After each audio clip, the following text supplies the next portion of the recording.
Work, life, and leisure. How did a man learn to work?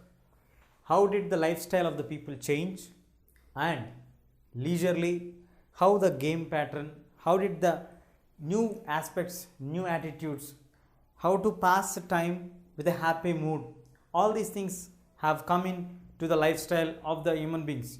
In the modern days, we generally find that people are always habituated of their work culture, of their lifestyle, and then their spending of the leisure time. But this pattern has got developed only in the past 200 years. So what happened in the past 200 years? The past 200 years was the growth of the cities in the contemporary world. The present world what we are looking of is the growth of the cities which we have today. And now, as in the initial phase of the lesson, we have the introduction of the lesson given by a person, writer especially from India. In 1880, he wrote a book. The writer name is Durga Charan Rai. Durga Charan Rai writes a book naming like Devnagar Mariti Agaman. Devnagar Mariti Agaman. Devganar Mariti Agaman. This is a Bengali word which means that the God visits earth. This is an illusion story, like how Plato used to write, imagining how he want the earth to be, how he want the Greek city states to be. In the same manner, we have Durga Charan Rai writing with the utopian ideology of, if suppose God visits the earth like Brahma, what would he feel looking at the modern city? That's what he want to bring out in his writing. He want to focus on the latest updates which happened by that time, not till date. By that time means the later part of the 19th century, how the cities got transformed or how the person's life got mixed with the society, how the attitudes got changed. All these things he want to analyze and he want to bring it to our notice. Now let us see what did he want to bring it to our focus of attention. He, in his book of God Visits the Earth, he is taking the god Brahma, the creator. According to the Hindu mythology, there is a significant place for the Lord Brahma. So if Brahma comes to earth, he is accompanied by one of his friends. His name is Varuna, or the rain god. So Brahma is not coming alone. Brahma is coming with one of his close friends, the rain god Varuna. So when Varuna and Brahma are coming, they boarded a train. So you cannot ask me a question like, how can Brahma and Varuna are boarding a train? They will be coming from the heaven, so how can they board a train? This is just an utopian story where you cannot check the facts, like if I want to travel from one place to another place, I need to take a ticket, I need to board into the train, all these things. So these all things are not necessary and mandatory when we are writing a story, that too on an utopian basis. Here, when Brahma the creator and his friend Varuna both are traveling in a train, they were first of all astonished and shocked looking at the large size of a train. A moving house, they called it as a moving house because it's like a house where you can do everything and you can be moving, you can be eating, you can be sitting, you can be sleeping. So somehow that was astonishing for them by that time. And they were also astonished looking at the growth of the factories, industries, and they were also looking at the marvelous metropolis buildings, the museum buildings, the high court buildings, the administrative buildings, then moving on to the houses of the viceroys, and all these things gave a significant picture for them that Kolkata during that period was really a very fast upgrading city, a very well planned city, and it has seen its rapid growth in a very short span, as it was initiated by the Britishers, as it was for the long time run as an administrative capital of the Britishers. So during that period, they also have seen that Kolkata is a place where you have full of opportunities for the people to work. It's a possibility for the people to come here and to earn a livelihood. And they also were very much interested because looking at the availability of the items at very less cost. The writer also puts a point saying that Brahma was so much inspired with the less prices that he want to get down and he also want to purchase a pair of shoes. Then you may get a question like, how did Brahma know about the currency of India? He is coming from somewhere else. That's what I told before. It is an utopian story. It is an imaginary story. It is not compulsory that whatever you get in the story, it should be in the real life. It is a story. So please remember that point. So Brahma was also inspired by the availability of the products at very less cost. And then they were also astonishingly fact that there were no social barriers.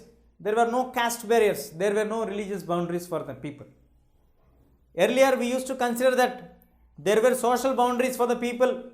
There were religious boundaries which are like watertight compartments where people will never used to cross these boundaries.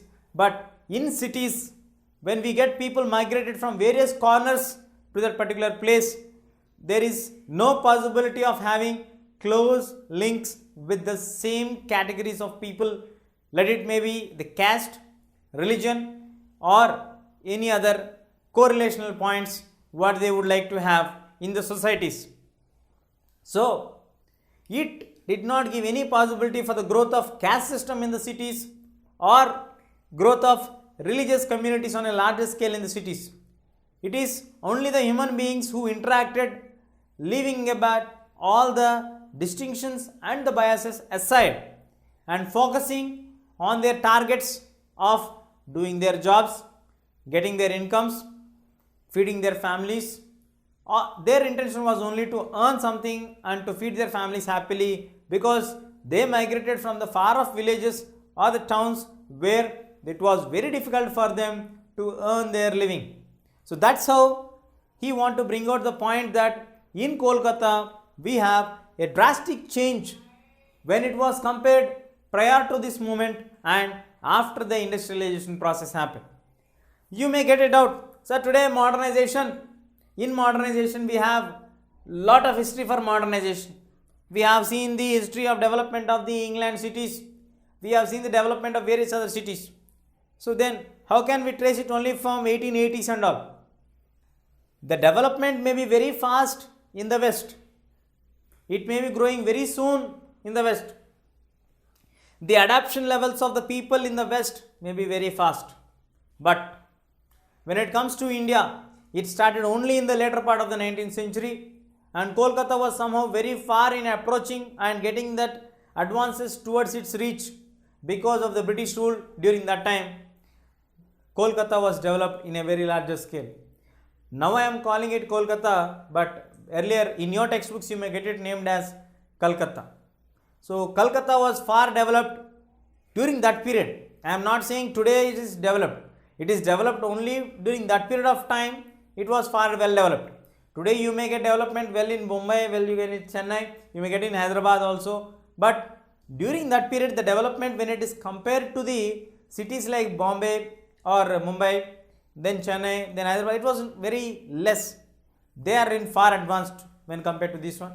And here in this unit, we will try to study and understand how did the industrialization process happen, how was it initiated, what were the initial troubles faced by the people. We shall take two case studies, one in the West, one in our own country, and so that we can understand the exact process and the development stages of industrialization in the West and in India. Now, first of all, when we are discussing about the cities, what is a city? How can you call this particular place as a city?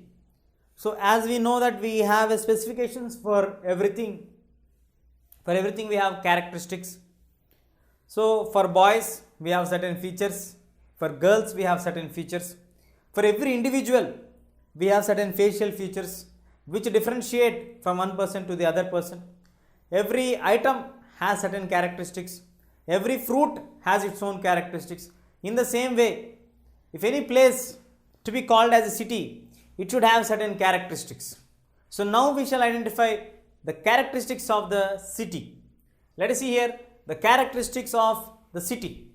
So when we talk about the characteristics of the city, as we all know, in the ancient period as well as in the modern period, when we talk about the growth of human settlements, I think you all know what is a human settlement.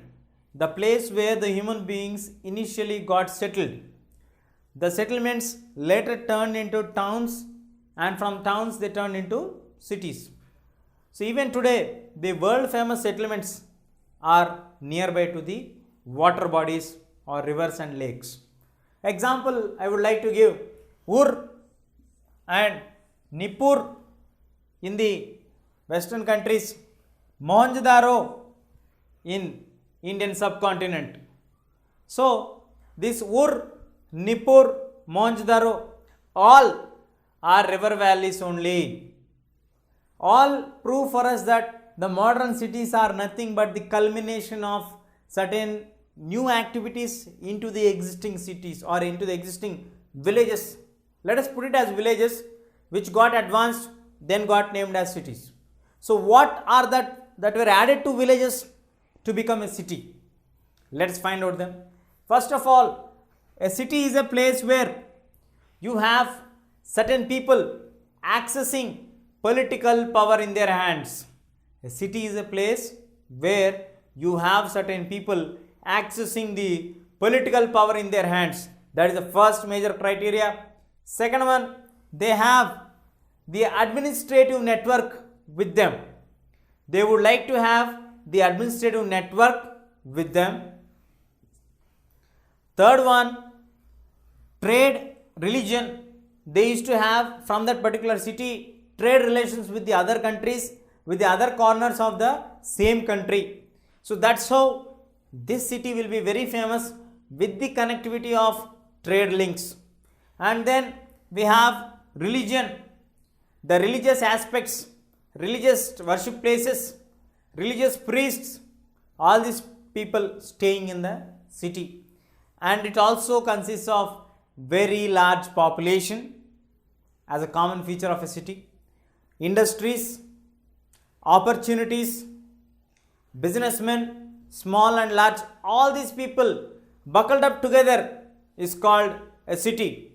So in simple words, we can say that a city is nothing but a village which used to be at the river valleys. After a long period of time, with the accommodation of more number of people and with the getting the people involved into the political power, having the administrative network, able to run the administration, then moving on to the trade links, establishing the trade links with the other places, religion, having the religious worship places, religious gurus staying there, and last but not the least, growth in the categories of industries, in the category of providing employment opportunities for the people from the nearby places.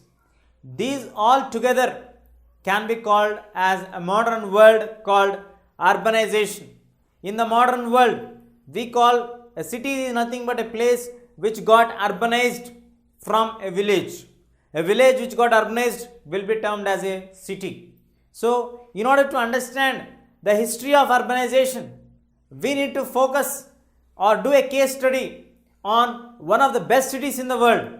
Then you can understand how did the process of industrialization got developed, or how was the process of industrialization or urbanization initiated first, and how did it reach to the long journey it was found today. Now, what is the busiest city in the world?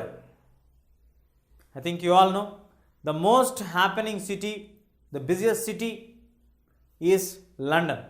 Even during the 19th century or present day also, the most busiest place or the most highly advanced city is London, and the next most busiest city or highly advanced city, most commercial activities going on city in the Indian subcontinent is Mumbai. So London and Mumbai would be our case study aspects to understand the history of urbanization which happened in the past 200 years. Now we shall discuss about industrialization and how did the process of industrialization got influencing one of the fastest growth cities during that century, even today also, London. So as we all know, the process of getting industrialization has been involved from the process of industrial revolution. Industrial revolution is a change from handmade goods or the man-made goods to a place where the machine does everything. So from handmade goods to machine-made goods, how the transformation got changed and how did London experience this one? Though London has been one of the cities which got erupted up at the side of or the valley of river Thames, then if you look at the map of London growth from 17th century ending, it starts growing on as a small circle to a very larger circle. So how it got growth like that? How did the London was able to attract people from like that? Some of the historians remark this one in a different way. Let us see here. Most of the western cities are largely rural. Then why do we call them as cities? We never call them as cities. Today we are calling them as cities, but previously they were all rural areas. And it was only an exemption to Leeds and the Manchester regions where you have the growth of cities, where you have seen the establishment of some kind of industries, some kind of recruitment for the people, some kind of opportunities available for the people. That is the reason why these places like Leeds and Manchester were being the industrial places or the business places from where the business can be done. So, as if you look at the statistics of the growth of the cities, most of the people around London, let us take the statistics of London here. But before going to London, we shall find out what happened in Leeds and the Manchester. The Leeds and the Manchester were the cities where in 1851, in the year 1851, 3/4 of the people migrated from rural areas to the region of the Manchester on a hope, on a dream to come here and lead a better life when compared to staying in the rural areas. So that's how the initial stage of migration started towards the city of Manchester. Now, sir, in Manchester we have some industries because in the previous lesson also we have seen the competition from the local trade. Britain people always used to encourage their own products. They used to put extra import duties on the Indian products. So that's what we heard about Manchester, it's fine. Then when it comes to London, the concept is different because in London you don't have any large factories which provide opportunities for you, because it is rightly remarked by Stedman Jones that London is a city of clerks, shopkeepers, small merchants, small masters, small sellers, beggars. It's a place where you find all small things available. It is not a city where you have large industries established. So you can dream and come here on a job or an opportunity or to survive in a better place. So here Stedman Jones' point of view is that when we talk about any other city's growth in the world, the process of urbanization or industrialization was always marked with a growth of a huge industry or an establishment of a huge industry. But in London, the case was different, where the city was always branded with the city of clerks, the city of shopkeepers, the city of small petty workers, the city of small skilled artisans. So how can this city attract the people from various corners? Let us look at the statistics, how the city got attracted towards itself.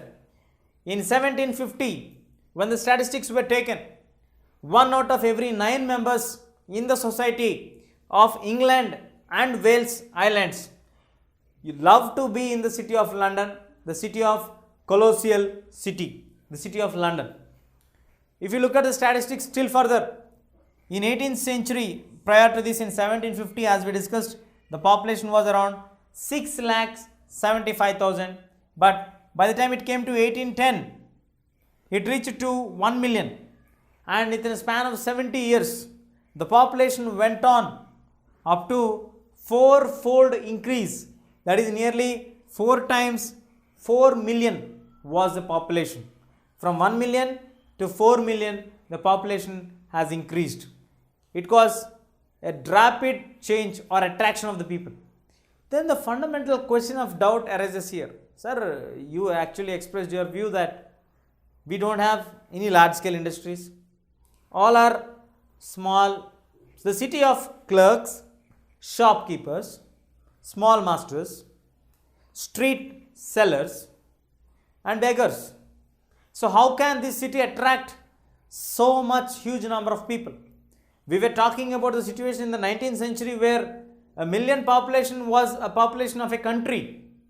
So how can that much population got 4 times 4-folded extension to a 4 million? What attracted the people towards London? A serious study was made on this. So it's not that something which attracted towards London. The same industrialization attracted people towards London. But the case is different here. Only thing is large factories or industries were not established. Then what were established? We have 5 major industries, the core industries to attract people to London. The 5 major core industries are the cloth industry, fine cloth, cotton cloth, fabric cloth has been initiated from London factories. Then we have the footwear industries coming forward. The famous, world famous footwear industries were located in London. Then we have the wood, the furniture industries taking up ahead.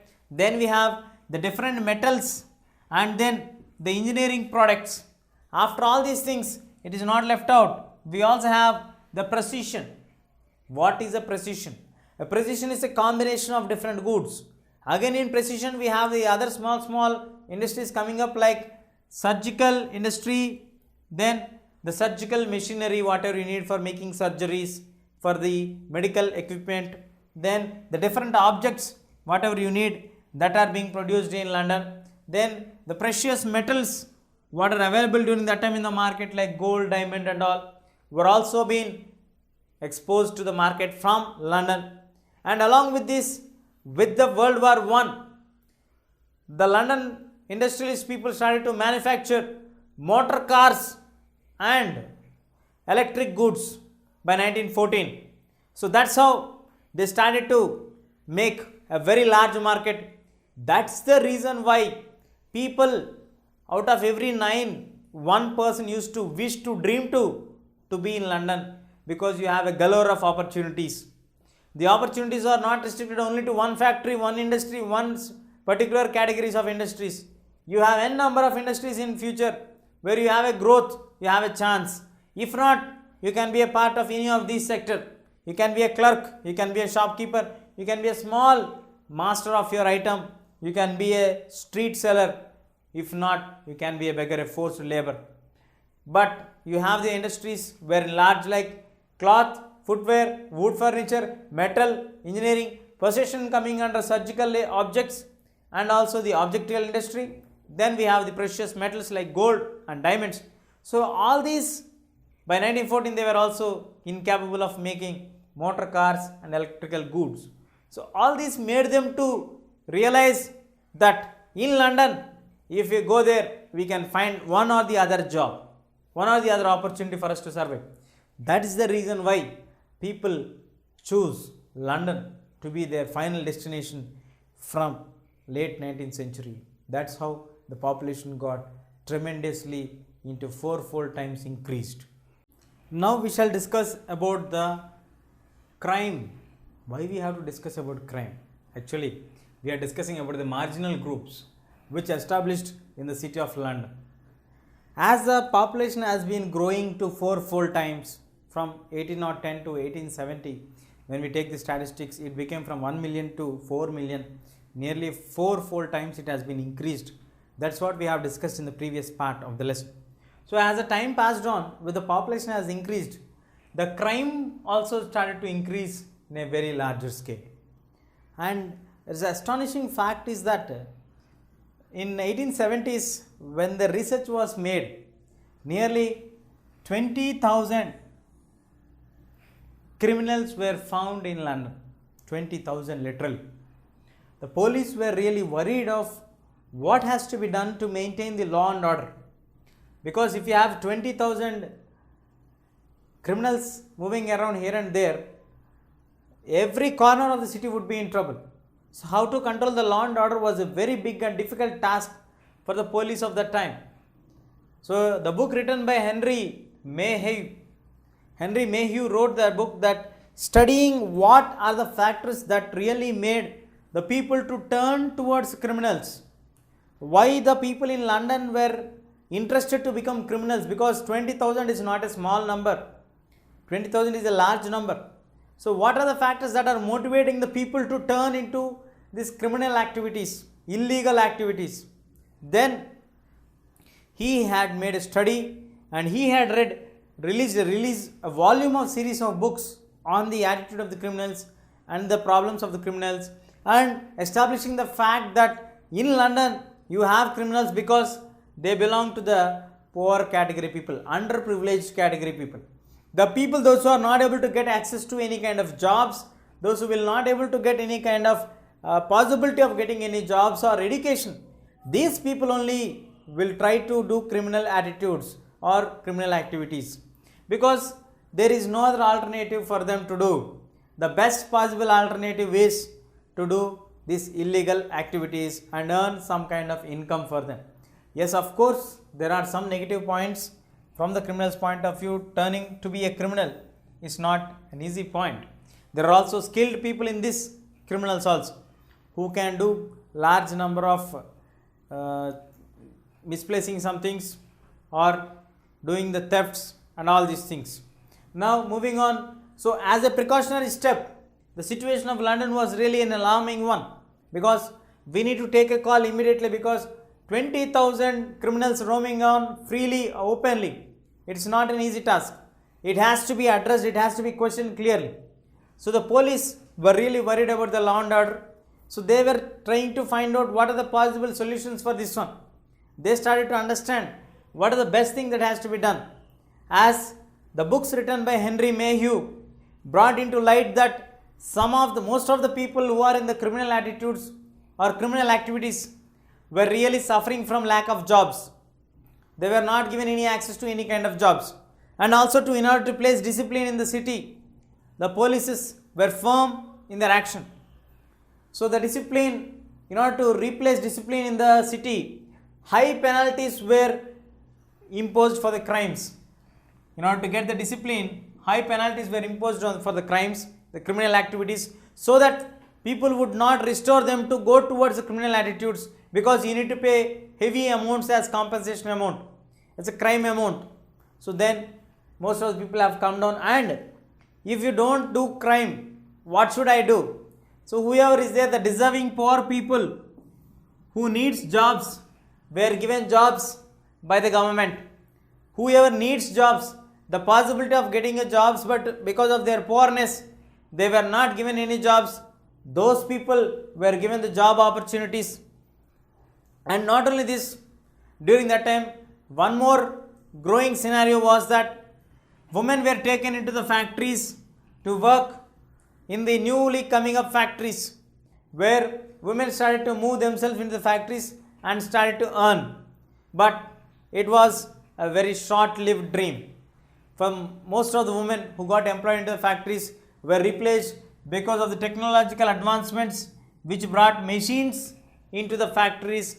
So the number of workers required for the factories have come down. And we also, when women were thrown out of the factories, women started to search other possible opportunities for them. So most of the women got themselves changed into the domestic sector, where women were employed as domestic maids or servants for a very larger section of population. Out of the entire women who were thrown out of the jobs because of the technological advancements which have come, 1/4 of them got employed themselves into the domestic servants or domestic work activities.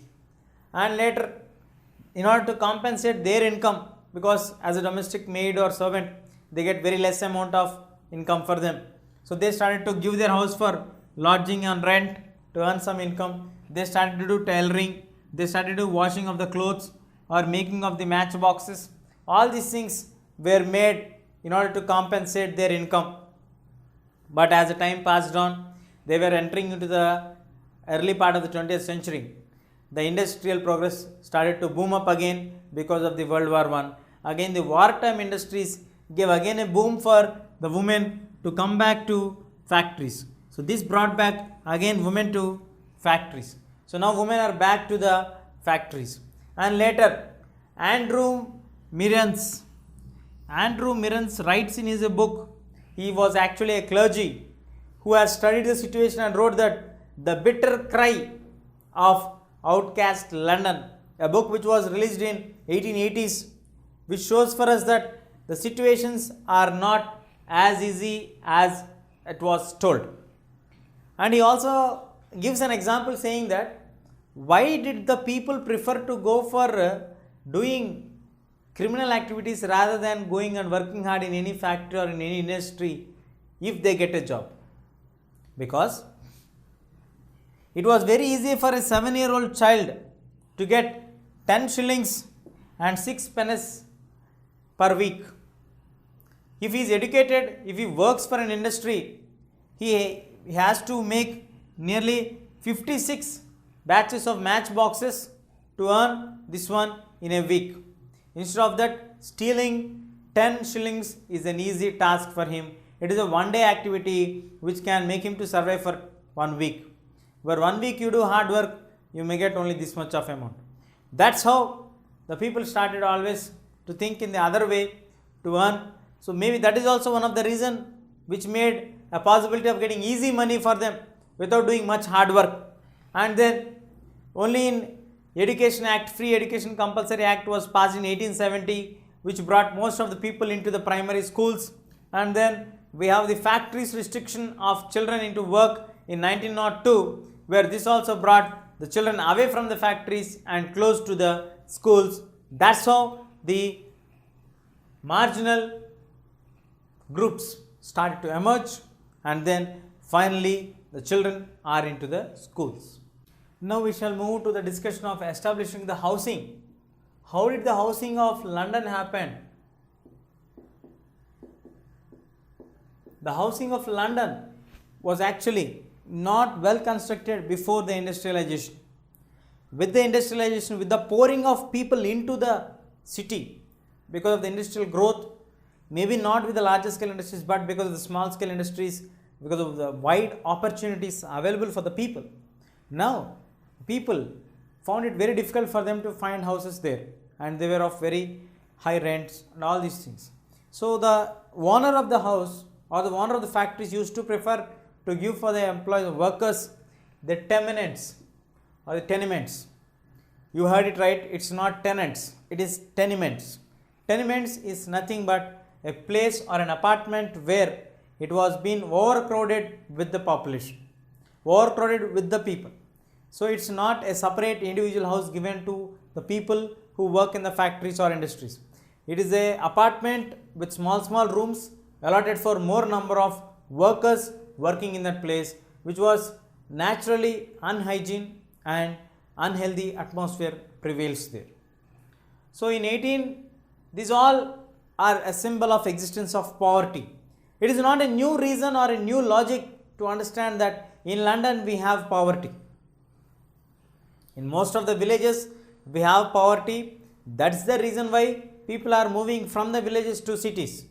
So in the cities we have the possibility of eliminating poverty, but still in cities also we have existence of poverty. That is a remarkable feature what we have to remember here.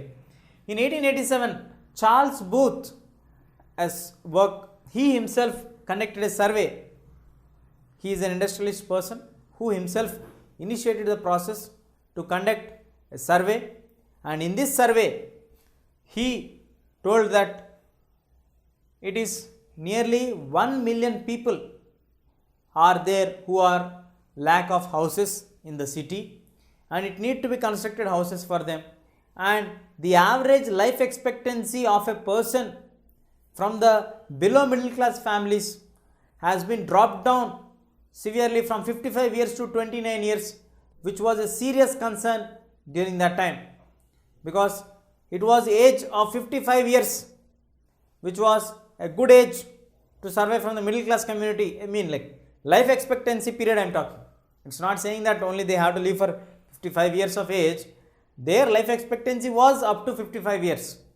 But because of this industrialization, because of these people working for overtime and all, that has been dropped down for 29 years.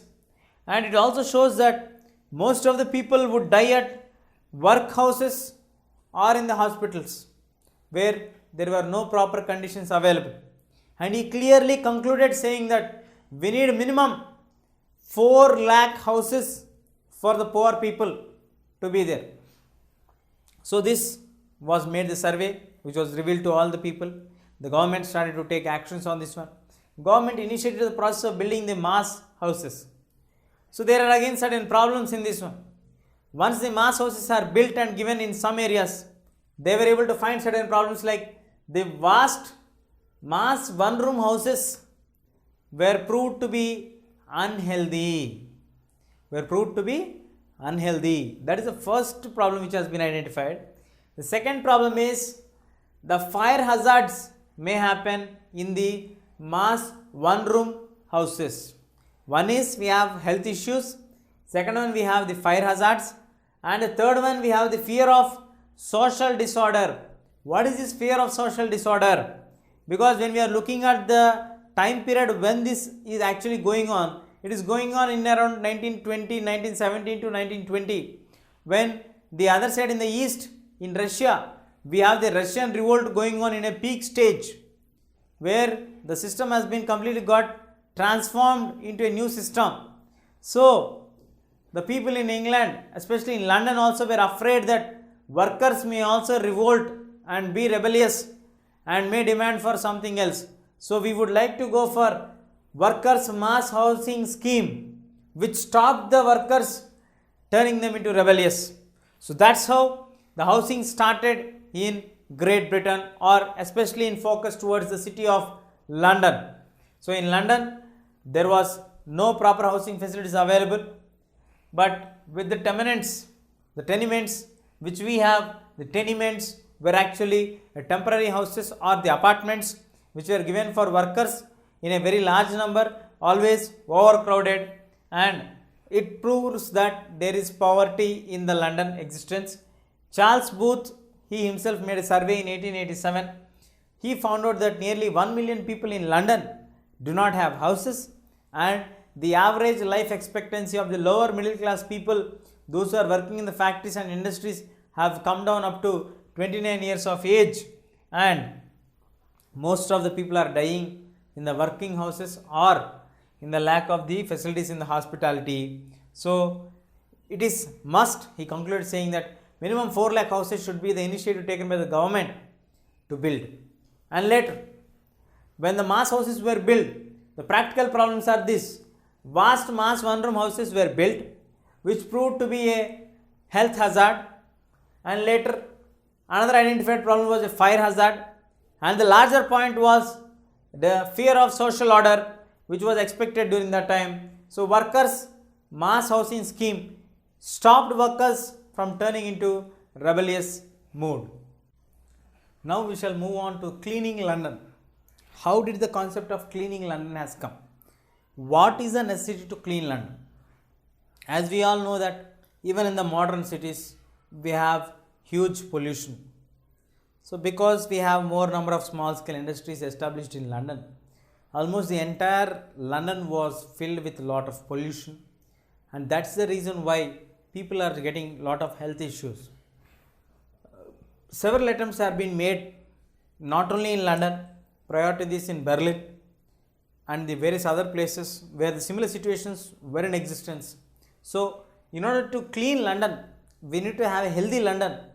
So, they decided to first of all decongest the localities, to make gap between the localities and the other localities, so that we can have certain amount of gap there. So, decongesting the localities was the first step taken.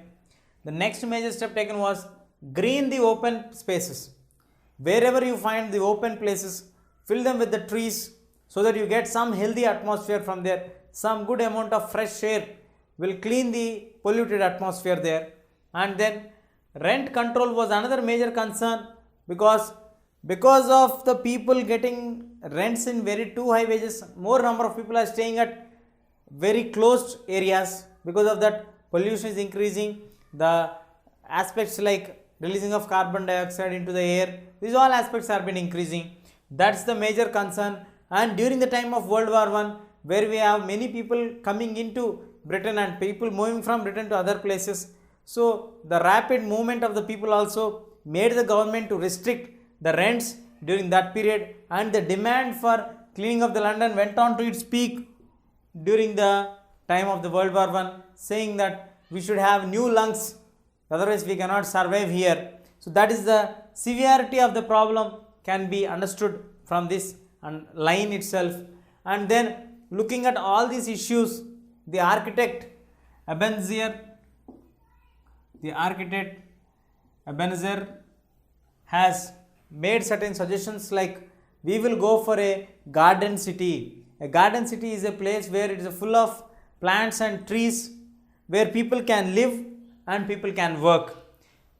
Taking the idea of Ebenezer, Raymond and Barry Parker created some garden cities where there was a single cottage houses. These single cottage houses were spaciously built and covered with the green park and everything. So with this location itself, we can understand like it's like a villas.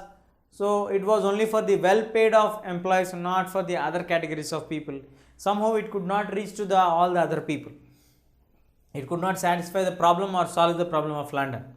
And then people can live and work in the green city. That's what the concept what Ebenezer has brought into view. So looking at the problems and looking at the growing scenario around the world in 1919 to 1939, the Britain initiated the process of constructing housing for workers for 1 million houses. That means nearly 10 lakh houses were promised by the Britain to build houses for their workers, and in that they did not plan to build the apartments like the tenements. If you remember the tenements which are being overcrowded, so they started to promise to give a single family cottage. These single family cottages were not built at one place, they were built at various corners of the city. So this automatically developed the suburb regions. When the suburb regions and the cities have to be linked, the new mass transport systems were brought into existence. The necessity has been initiated with the building up of the new mass houses scheme. So that's how the cleaning of London happened. Later on, this became a widespread movement because people started to get scattered to different corners and greenery was built everywhere. That's how London became from a very polluted city to a pollutionless city.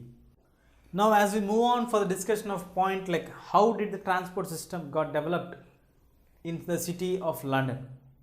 As we all were discussing that the housing situation made the Britain to take an initiative to build nearly 10 million houses during this World War period. So once they started to build the houses at the different corners of the city, now the necessity for the transport system has been erupted up. So with the popping up of the necessity of building the public transport system, a new public transport system, because people need to travel from one region to another region. So initially, though there were certain disturbances, certain negative implications saying that this would not be successful, this would be a failure, this is a very dangerous transport system, all these things. In London, the underground railway system was being laid for the first time from the city in and out, where on 10th of Jan 1863, that is from Paddington to Farrington streets, where nearly 10,000 people are being transported during those times, and later on by 1880 it was became the most vibrant transport system by having 40 million people using this system. So it clearly shows for us that initially people were afraid because we have to travel underground.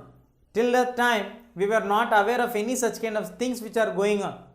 So when we are traveling underground, the experiences were also recorded saying that we went in underground where there is nothing left out, only carbon dioxide coming on, only coal is present there. If something happens there, it would be a life disaster thing. Yes, of course, if something happens under the ground, it was really a very dangerous thing. But the efforts were made in such a way that this has proved to be the best transport system ever since in the history. So once the transport system being successful in London, this has been copied at various other places. So the iron monsters and the unhealthiness because of the road transport or because of the railing of the railway network, when they were laying the railway network, the Bombay and Sons, the book written by Charles Dickens, mentions it very clearly that initially there was a lot of negativity against the underground railway network system. So he wrote a book compiling all the negative implications of that one, of the society, what they felt during that time. So he wrote that the iron monsters had made the city unhealthy, and the unhealthiness has been prevailing here because of this. And he also highlighted that nearly 900 houses of the poor were being destroyed in order to lay 2 miles of railway network. So that's how initially it was projected, but after it became a huge success. Huge means a very huge success. In 1863 we have 10,000 passengers. In 1870 or in 1880s you have 40 million passengers traveling through this. So it shows very clearly how grand success is this one. So that's how it went on to a very large scale, and later on all the developed cities or the advanced metropolitan cities like New York, Tokyo and Chicago could not resist themselves unless they have kept their own underground railway network transport system available to all the people in those places. So this increase of the transport system connected far off places to very close regions, far off regions in the cities to very close destinations, because till that time man found it very difficult to travel from one region to another region. But this rapid fast transport underground system connected the large lands to very close places. So these all developments initiated a good change not only in the higher rich classes but also in the middle classes and the underprivileged classes. People also, to travel to far off places to provide their daily activities, to fulfill their daily duties, in order to search their job opportunities also. So what was the impact of the growth of transport system on the lives of the people in the city? That we shall find out in the next part. Now we shall see how did the society got changed. As we discussed just now, that the transformation of transport system brought large area of the city into a small village pattern where you can travel from any corner to any corner within no time. So this has brought people closer. After getting people closer, the society got also struck with the transport system. Can you imagine how a society can get struck with the transport system? Yes, the influence of that will fall definitely on a family. So in our families earlier, prior to the transport system got advanced, it was a production unit. When we discussed about the weaving, cultivation and all, the merchant used to go to the families where the houses were there in the countryside. They used to give a contract for the people to work for them. So the family acted as a production unit during that time. All the family members used to work collectively during that period. After working collectively, they used to give the product to the merchant. Later, the family became a political decision making unit. Whenever it is necessary to make any decision, the family members all used to discuss and then take any decision. So it also acted as a political decision making unit. Later, it got transformation. The family got transformation into a new style, a new pattern, where the bonds between the family members, husband and wife, got loosened. The ties, the relations became loosened. They were not as close as they were earlier. Though they live in large houses, but the relation and intimacy became very loose between them. That was not able to bind the marriages further. Marriages started to break down. The institution of marriages were really started to break down in a large number during this period of industrialization growth. And especially the women of the upper class who got breakdown from their marriages and whose children have maids and caretakers to make the work burden reduced for the women also feel very much isolated during this period only, because the family initially was to be the collective work activity, either for production or for political decision or for any work. They all used to sit together and discuss the things and finalize the things. But when it got transformation, when they were able to get their own job opportunities, when they started to move and to get access to different places, they got new relations. The old existing relations and ties of the families started to become loosened, and the marriages started to break down literally, and the women of the upper classes were started to feel largely isolated, though they had many number of workers, maids to take care of their children, to cook, to wash the clothes and everything. So that's how sections of people started to get dissociated with the regular cultural values what we had prior to the industrialization. So men, women and family, the role, earlier men and women would together become a family, but now because of industrialization they gave a, yes, it is 100% right to have your individualism. That gave a large growth of the individualism attitude, wherein from the rural backdrop we have the collective values of performing the duties. As I mentioned for you earlier that from the rural, if you look at the family was acting as a production unit, family was acting as a decision making point, but when we have the industrial growth, they started to move on to get individualism. Me, I, self attitude has to be developed here. Then the unequal access to the people of both men and women created lot of confusion and chaos between their relationship. So that's how women and men start to become unequal attitudes here. But the other major thing which changed the attitude was that men started to pressurize the women when the wartime became, prior to the wartime, when the factories were replaced by the machinery, women were forced to move back to their houses, and a strong step was taken by the men to pressurize that women would be restricted to the household only, and any corner of the city you find more number of men searching for work or playing the work activity there. And then there were a movement done for 10-hour movement restricting the time period of working in the factories, where most of the men participated and very few women participated. So that's how women were very late in getting into the political movements also. So the inequality started to sustain back again in this society, where in the London city also, which is considered as a far well advanced city. But because of this industrialization, this has given a chance for the people to get lot of time on Sunday, where there is a gap for them, where the mass time gap is there, and in order to spend this gap time or this large Sunday time, what were their leisure activities that made them to develop because of this individualism or because of the cultural city culture?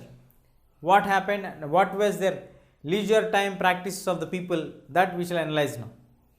As we discussed till now, how did the people started to get transformation from a healthy family relations? They got disassociated, the disassociation of the bonds, the institution of the marriage getting failed, all these things. And we also can say that because of the individualism and the industrial growth, that has given a scope for the people to have mass vacation on Sundays. And now moving on to the leisure time practices of people in the developed city like London. What were their leisure practices and what did they used to consume during that period? The leisure and consumption. So the wealthy people or the Britishers used to have a long time, that is the annual London season, where they used to enjoy their break time. It may be nearly for 1 month to 2 months. So it may vary from 30 days to 60 days. during the period from December to Jan, because it was a severe cold during that period and it is considered as a Christmas season during there. And now the practices of these people are nothing but what we see in our day-to-day atmosphere around us in the present day cities were being practiced by them during the later part of the 19th century and the early part of the 20th century. So initially they were not fond of having these kind of leisure practices, but because they are having holidays on Sundays and weekends, so they decided to have a happy time during the weekends. So they were advised to spend their time very happily during the weekends. So the first one what they prefer was the opera theatre, where the classic and the musical shows were conducted. The theatre shows were played at the opera house, where it was a very famous one. Even today we have the opera house playing their classical and the musical things, and today we even have theatre shows displayed from here. We have fantastic actors coming up from these theatre shows. Then we have the allied groups restored to join together with 300 to 400 families together and exchange their views, exchange their ideas by having a gathering at a place, and that place where the wine or the drink will be served, known as pub. So pub has become a place where they can exchange their views and exchange their ideas or exchange their news, whatever is happening from across and in the whole week period, so that they can have a bonding between these 300 to 400 members as a group society during that time. That's how the pub culture got into existence during that period. And later, when the establishment of the museums, initially when museums were established, there was a token ticket amount that has to be paid to get entry into the museum. So the number was very less in 1810s when the museum was started. For an annual year, it was only 15,000 members visiting the place for the whole year. But when this token amount has been lifted off, the number has been tripled for 1,27,643 people, moving from 1824 to 1825 period. And again in 1846, when the statistics were taken, it grew to 8,25,901 people visiting the museum, which was set up in London. And also we have the other practices coming up. The cinema became the most favorite time pass item for the people in London. The cinemas started to be the most entertaining aspect for the people of that time. That continued even today also. We have the most entertaining medium is cinema. And then spend the time by the sea. When the weekends, most of the Britishers are advised to spend their time nearby to the beaches. We have statistics available for us that in 1883, nearly 1 million people have spent their weekends at the Blackpool beach, and in 1939, we have nearly 7 million people spending their time at the Blackpool. So it shows very clearly that the people, once they got accustomed with the city culture, they started to adopt it into their day-to-day lives. They started to change their relations in adjustability with the situations. So now people, when they started to initially to feel loneliness, what we have seen in the upper class women communities, later in order to eliminate this loneliness, they started to come and interact with the people. What we have seen in the allied groups, where 300 to 400 family members are coming together in the pub. Then we have seen the music shows of opera theatre. Then we have discussed about the museum places where you can find a beautiful art piece, architecture, historical collections, articrafts, manuscripts. All these things started to step into the lives of the people in the cities, because there is a lot of gap in the life of the people, because there was no close intimacy which was there before in the rural areas, but now they have moved to the individualistic attitude, city-centered regions, where they had their own consciousness. Self has become more for them, and it has given a scope for the establishment of the other ways of getting entertainment rather than being close to the person whom do you like more. The cinemas have become the most influential medium of communication or a time pass medium, because you can go and sit in cinema which is visualizing as well as an audio aid which plays for you in a very larger extent. So which reveals for us to get very large aspects for us. So all these things will make us to understand how can you understand the facts, or how can you look at visualizing something which cannot happen in real life can be happening in the cinemas. And then spending the time most valuably is spending the time at the sea, where it is considered to be a healthy and it gives us pleasure for the people by enjoying at the beach time like small children. So 1 million people were spending their valuable time at the weekend times by the beach sides at the Backpool beach in 1883. That number has gone up to 7 million in 1939 at the Backpool beach. So these are some of the leisure practices which are developed during the later part of the 20th century in order to compensate the Sunday time of the people of the London. So their practices are looking at the music, watching the plays at the opera, allied group gathering in the pubs, organizing festive occasions, and then having their own meetings, attending or visiting the museums, and then watching the movies, cinemas, and finally spending their time by the sea. So these all are some of the collections of the leisure time practices and also the consumptions. So now wine started to become a more aspect common in all gatherings of the people, because whenever we have 2-3 people gathering there, as we would like to give tea or coffee in Indian context, there they started to share wine with all the people. So wine has been playing a very crucial role in all the drinks, wines and all, has been part and parcel of the culture of the city attitude.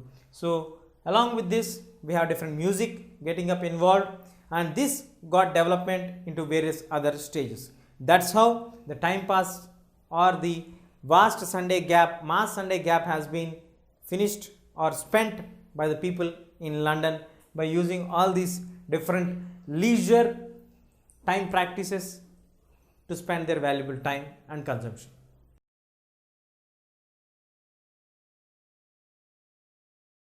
If you like this video, please give a thumbs up. Please subscribe to our channel to get more videos on CBSE syllabus.